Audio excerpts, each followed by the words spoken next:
Hey everyone. I'm Joe Dana for 12 News on Facebook Live, where we've been following a protest here in downtown Phoenix for the last 45 minutes or so. I would say a good 300, maybe 400 people are down here. They've marched around the Phoenix Police Department, where they stopped and kneeled and chanted and stood there for probably a good 10 or 15 minutes while Phoenix police looked on. No major incidents. Now we continue to march up north towards the downtown area.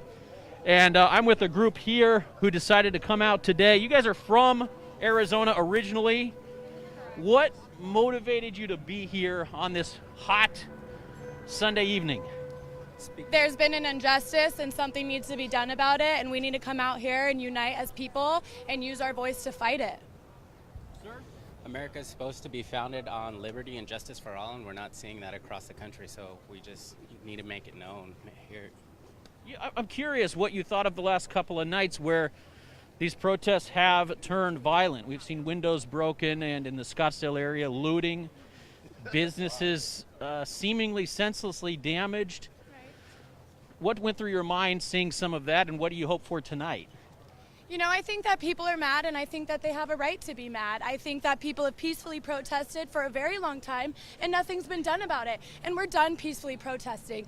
I think that there was people out there who were just trying to rob and were just trying to be menaces. They took advantage of the situation, and that's wrong. However, majority of us are out here using our voice, and we're mad, and we have a right to be mad. What's been most bothersome for you over these last couple days from what you've seen?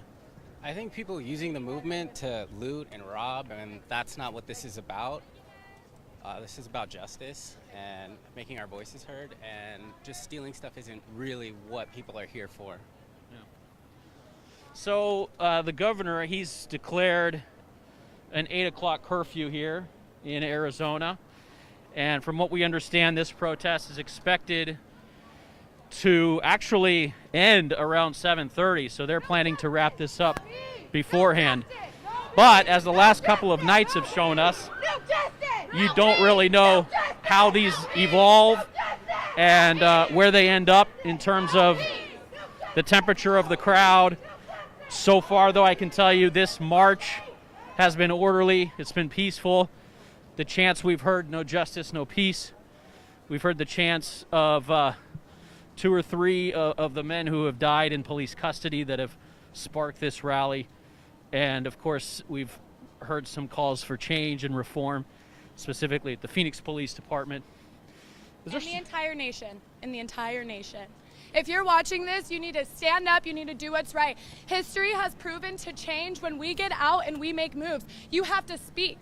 We cannot allow another civil war. We are a segregated nation, and we need to unite and understand we are all equal. We need to bring the black community up to where we have always been. It is time for them to matter.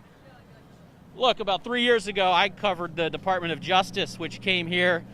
They actually gave an award to the Phoenix Police Department for the type of training they had been implementing to help officers de-escalate situations with citizens. And the argument can be made that Phoenix police have made a lot of progress in recent years when you talk about Phoenix and specifically.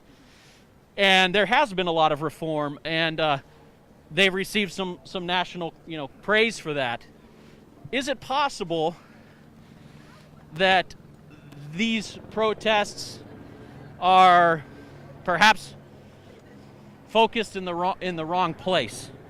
That one incident out of Minnesota is causing an overreaction, which some would say there would be. No, I think it's something that happens all over America, and I think it takes everyone from all over America to do something about it. It's not just like we're part of Minnesota, they're part of the U.S. We should care about what happens over there. So.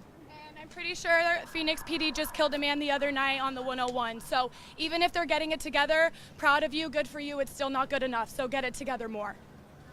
Now, I believe that was DPS. I think you're referring to on that 101 death, and that's under investigation. I understand that Deon Johnson is the name as well. People have chanted they want justice for that case.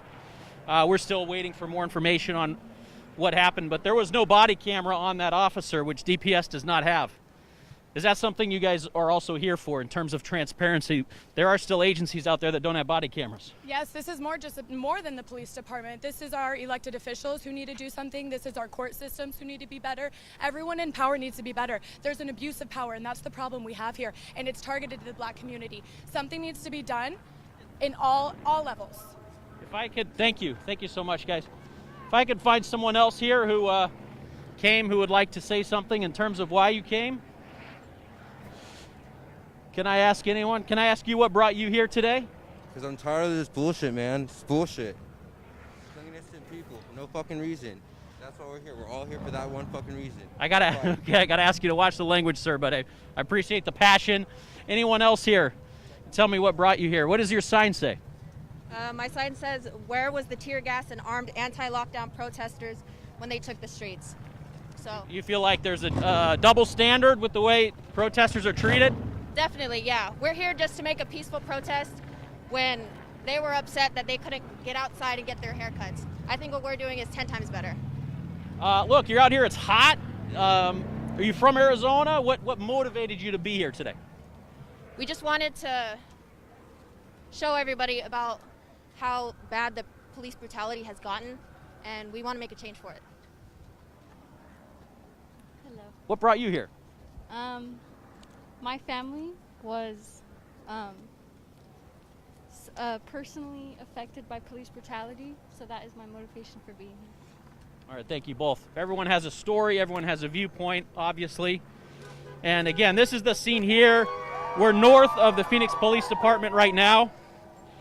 We'll be continuing to monitor what we see with this specific protest and bring updates to you. For now, though, we'll send it back to you on Facebook Live. I'm Joe Dana for 12 News.